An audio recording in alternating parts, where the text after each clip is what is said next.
السلام علیکم ناظرین، آپ دیکھ رہے ہیں ریئل ایچ ڈی نیوز، میں ہوں آپ کی میزبان نبرہ خان۔ ناظرین، اس ٹائم پہ ہم موجود ہیں بنگل صاحب کے ہاؤس پہ، ان کے ڈیرے پہ، جو کہ ایک مہان، نامور اور جانی مانی شخصیت ہیں، اپنے فلاحی کاموں کی وجہ سے لوگوں کے دلوں پہ راج کرتی ہیں۔ جی ناظرین، یہ ہیں جاوید بنگل صاحب، جو کہ پختون کمیٹی کے صدر بھی ہیں۔ السلام علیکم۔ وعلیکم السلام ورحمۃ اللہ وبرکاتہ۔ جی سر، کیا حال چال ہے؟ کیسی طبیعت صحت ہے؟ جی دعائیں آپ کی۔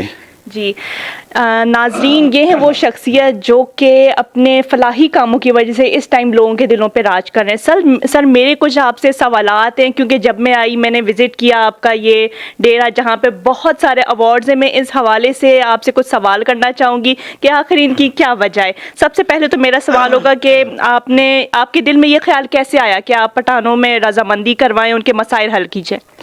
بسم اللہ الرحمن الرحیم، نحمدہ و نصلی علی رسولہ الکریم۔ پہلے تو میں آپ کے چینل کا شکر گزار ہوں کہ تشریف لائیں۔ یہ جو آپ نے کویسچن کیا، یہ جب ہم نے دیکھا یہاں پر بہت سی مسائل تھے، تانا کچہری، ہر سطح پر ایسے بڑے بڑے نصرباز بیٹھے، لوگوں کو لوٹنے کے چکروں میں وہ بیچارے اوورسیز میں ہوتے تھے، تو یہاں پر آ کر ان کو لوٹا جاتا تھا۔ تو پھر ہم نے کہا کہ ایسا کیوں نہ کریں کہ کیسے کمیٹی بنائیں جس میں غریبوں کی مدد کرو۔ صرف پختونوں کے لیے نہیں ہے، ہر مظلوم کے لیے ہم نے ایک کمیٹی تشکیل دی ہوئی ہے، جس کے ساتھ بھی ظلم ہوگا انشاءاللہ وہاں پر ایک کمیٹی ہوگی۔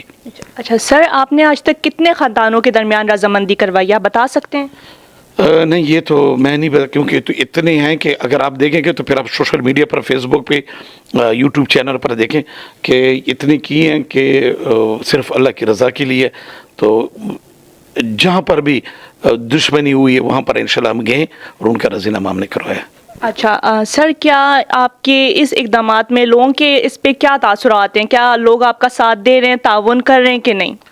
کیوں نہیں کر رہے ہیں؟ ان کو تو آسانیاں پیدا ہوئی ہے، وہ تو کورٹ کچہریوں سے تنگ آ چکے ہیں، وہاں پر تو انصاف نہیں ملتا ہے۔ اب جا کے جدھر بھی تانا کچہری کورٹوں کسی ڈپارٹمنٹ میں جاتے ہیں لوگوں کو ذلت کا سامنا کرنا پڑتا ہے۔ یہاں پر تو یعنی ایک دن میں فیصلہ ہوتا ہے۔ آپ مجھے بتائیں کہ عدالتوں میں کتنا ٹائم لگتا ہے؟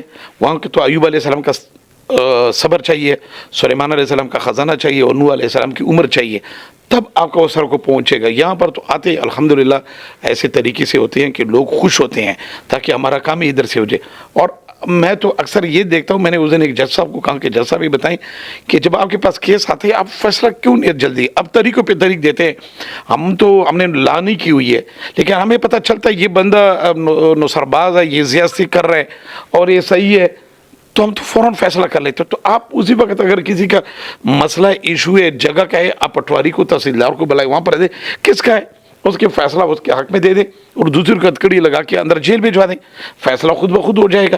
لیکن آپ ان کو بھی طریقے دے رہے ہیں اور ان کو بھی، جو شریف بندہ ہے وہ بھی بیرے چکر لگا لگا کے تنگ آ جاتے ہیں، اپنی ہی پیسوں پہ اپنی جگہ پر اس ذلیل ہو رہے ہیں۔ تو لہٰذا ہم نے تو یہاں پر بیٹھے آسانیوں کے لیے، تاکہ کسی کے لیے آسانیاں ہو، کسی کے ساتھ فراڈ ہوا ہو، تو انشاءاللہ ہم اتنا جلدی فیصلے کرتے ہیں کہ الحمدللہ وہ دونوں فریقین کو قبول ہوتے ہیں، کیونکہ حق پر ہوتا ہے، جو دوسرا اس کو بھی پتہ ہے زیادتی نہیں، ہم نے اللہ اور اس کے رسول کے سامنے جو فیصلہ تو وہ کرتے ہیں۔ تو سر، کیا آپ اس میں پولیس افسران یا باقی افسران کا بھی ساتھ لیتے ہیں کہ نہیں؟ کیا ان سے مدد طلب کرتے ہیں کہ نہیں؟ نہیں، وہاں پر ضرورت ہی نہیں پڑتی ہے۔ اچھا، ہاں، ضرورت کی پڑے جب ہم کر رہے ہیں، وہ تو تب ہوتا ہے کہ ایک فریقین زوراور نہیں، ہمارے پاس الحمدللہ وسائل موجود ہے کہ ہم ان کے ساتھ فیصلہ کر سکتے ہیں۔ صحیح بات ہے، ٹھیک ہے۔ اچھا سر، میرا یہ سوال ہوگا کہ آخر کیا وجہ ہے کہ آپ سیاسی طرف نہیں آتے ہیں، یا ایسی بھی کوئی پولیٹکس سائڈ پہ آپ نہیں آنا چاہتے ہیں، ان کاموں میں نہیں آگے جانا چاہتے، کیا وجہ ہے؟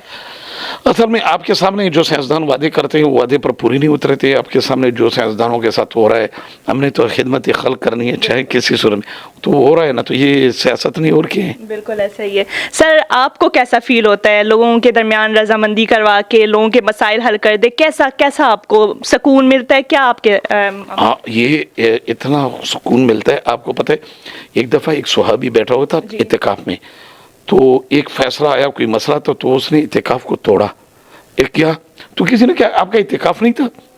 اس نے کہا آپ کو پتہ ہے نبی علیہ السلام فرمایا کہ دو فریقین کے درمیان فیصلہ کرنے کے لیے یہ اعتکاف سے زیادہ، حج سے زیادہ ثواب ملے گا، تو میں نے اس لیے اعتکاف توڑا، تو اس کے لیے اعتکاف بھی توڑ سکتے۔ مجھے تو اتنا سکون ہوتا ہے جب دو فریقین ایک ہو جاتے ہیں،